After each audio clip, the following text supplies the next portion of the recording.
Ipapasa amin ang kaharian mo, sundin ang loob mo dito sa lupa para nang sa langit.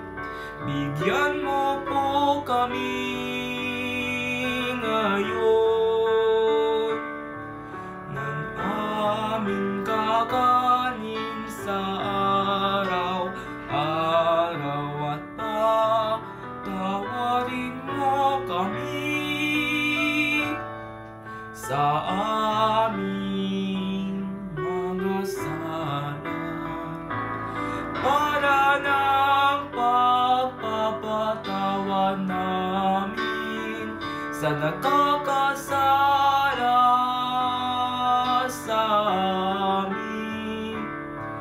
At huwag mo kaming ipahintulot sa tukso, at iadya mo kami sa lahat ng masama.